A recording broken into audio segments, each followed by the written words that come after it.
Hi friends, இன்றைக்கி கோதுமை வச்சு ஒரு கேக் செஞ்சுருக்கேன். வாங்க எப்படி செஞ்சுருக்கேன்னு பார்க்கலாம். அதுக்கு முன்னாடி நம்ம சேனலில் இது வரைக்கும் சப்ஸ்கிரைப் பண்ணலைன்னா பண்ணிடுங்க. அப்படியே பெல் பட்டனை கிளிக் பண்ணிடுங்க. அப்போ தான் நான் அப்லோட் பண்ணுற வீடியோ நீங்கள் உடனே பார்க்க முடியும். இப்போ வீடியோக்குள்ளே போகலாம். ஃபஸ்ட்டு ஒரே அளவில் ஒரு 4 டம்ளர் எடுத்திருக்கேன். அப்போ தான் அளவு மாறிடாமல் இருக்கும்னு சொல்லிட்டு அதில் வந்து 1 டம்ளர் கோதுமை, அப்புறம் 1 டம்ளர் நாட்டு சர்க்கரை, ஒரு 3/4 அளவுக்கு பால் வந்து சூடான பால் எதுவும் ஊற்றிடாங்க. நல்லா சுட வச்சு நல்லா ஆறின பாலை 1 டம்ளர் எடுத்துக்கோங்க. இன்னொரு 3/4 அளவுக்கு தேங்காய் எண்ணெய் எடுத்திருக்கேன். பேக்கிங் பவுட்ரு, அப்புறம் பேக்கிங் சோடா, முட்டை 2 எடுத்திருக்கேன். முட்டை வந்து ஆப்ஷனல் தான், நாங்கள் முட்டை சாப்பிடுவோம், அதனால நான் சேர்த்துருக்கேன்.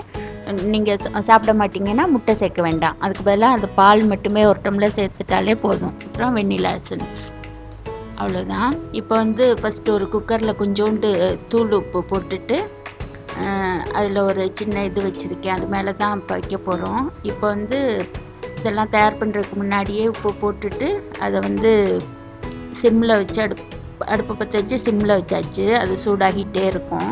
அந்த நேரம் நம்ம இதை ரெடி பண்ணிடலாம். ஃபஸ்ட்டு வந்து 2 முட்டையில் இந்த நாட்டு சர்க்கரையை போட்டு நல்லா அடிக்கணும். ஏன்னா முட்டையுமே நல்லா இது பண்ணணும், நாட்டு சர்க்கரையும் கரையணும். அதனால நல்லா அதை 2ஐயும் கலக்கிட்டு அதுக்கு பிறகு கோதுமையை அதில் போட்டு நல்லா மிக்ஸ் பண்ணுறோம்.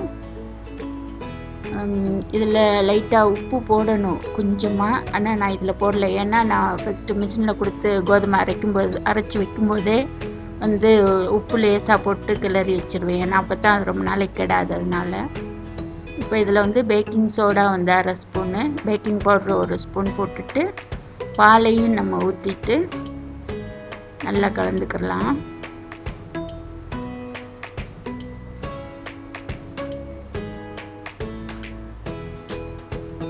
இது நல்லா அப்படி கலந்து இந்த ஸ்டேஜ் வரும்போது எண்ணெயை ஊற்றிக்கலாம். எண்ணெயை ஊற்றிக்கிட்டு நல்லா கலக்கணும். கலக்கிறதுல தாங்க இருக்குது.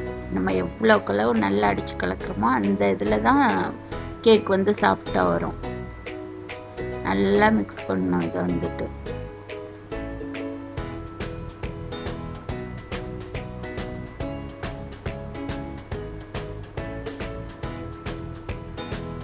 ஒரு மாதிரி க்ரீமியாக வரும் பார்த்தீங்களா, அந்த ஒரு ஸ்டேஜ் வரைக்கும் நம்ம கலக்கணும். இப்போ ரெடி ஆயிடுச்சு. இதில் வந்து வெண்ணிலா எசன்ஸ் ஒரே ஒரு ட்ராப் விட்டுருக்கேன். நான் நிறைய விட்டால் எனக்கும் அந்த வாசனை ரொம்பவும் பிடிக்காது. அதனால் இது கொஞ்சமாக நம்ம 1 டம்ளர் அலோவ் பண்ணுறதுனால ஒரே ஒரு ட்ராப் விட்டுருக்கேன். போட்டுட்டு நல்லா அப்படி கலந்துக்கலாம். ரெடி ஆகிடுச்சு பாருங்கள்.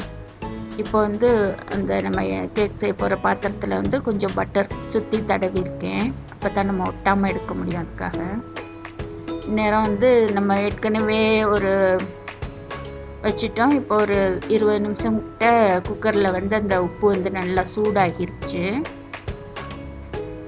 இப்போ இதை நம்ம போட்டுட்டு நல்லா தட்டிக்கிடணும். அப்போ தான் கரெக்டாக உள்ளுக்குள்ளெல்லாம் செட் ஆகும். இப்போ வந்து நம்ம அடுப்பில் வச்சுட்டு மூடிடலாம். வெயிட் போட வேண்டாம், ஆனால் குக்கரில் கேஸ்கட் போட்டே மூடிடலாம். அப்போ தான் உள்ளுக்குள்ளே நல்லா ஹீட் நிற்கும். ஒரு 35லேருந்து 40 நிமிஷம் இதே சிம்மிலே இருக்கட்டும். மூடி வச்சுருவோம். இப்போ ரெடி ஆயிடுச்சு. இப்போ விட்டு பார்த்தா ஒட்டாமல் வந்துச்சுன்னா வெந்துருச்சுன்னு அர்த்தம். ஒட்டிருச்சுன்னா இன்னும் கொஞ்சம் நேரம் வேக வைக்கலாம். ஆனால் இது ரெடி ஆயிடுச்சு. பார்த்தீங்களா புசு புசுன்னு எவ்வளோ சூப்பராக இருக்குன்னு. கேக்குமே வந்து சாஃப்டாக அப்படியே ஸ்பாஞ்சியாக இருக்கும். சாப்பிட்றதுக்கும் அவ்வளோ டேஸ்ட்டாக இருந்துச்சு. நீங்களும் செஞ்சு சாப்பிட்டு பாருங்கள் ஃப்ரெண்ட்ஸ்.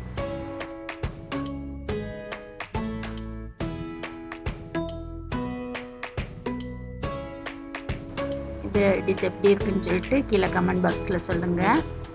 அடுத்து வேறு ஒரு வீடியோவில் பார்ப்போம். தேங்க்யூ.